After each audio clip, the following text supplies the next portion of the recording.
Well, as you can see, I'm out for another walk outside, and looking over my shoulder, you'll notice that the path goes around a corner and a little bit uphill.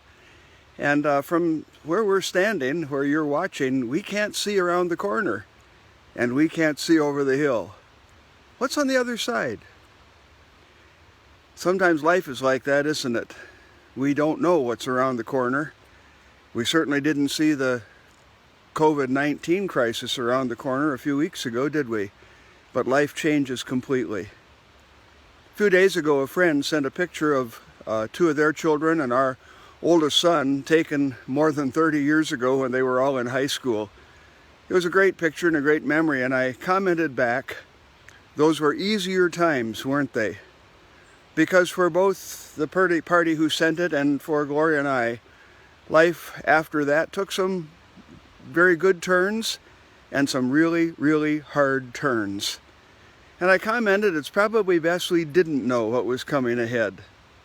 Now certainly things have resolved and we've gotten through those very difficult times, more difficult in their family than ours because of some very serious physical issues.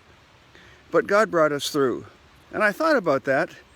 You know, it is good we don't know what's around the corner, because sometimes we would panic.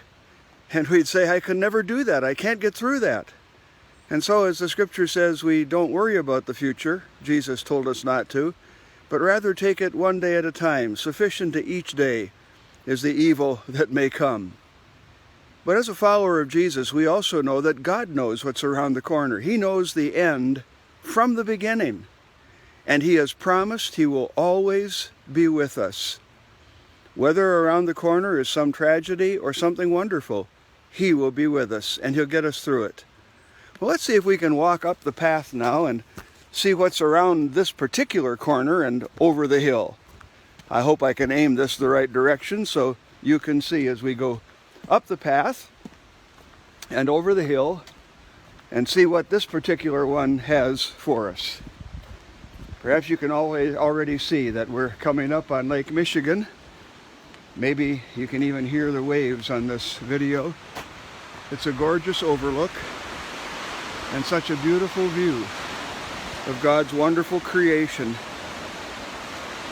Now over every hill and around every corner, there's not the same kind of beauty and loveliness. But know that God knows what's there, and He has promised His children He will be with them for every step. Trust Him.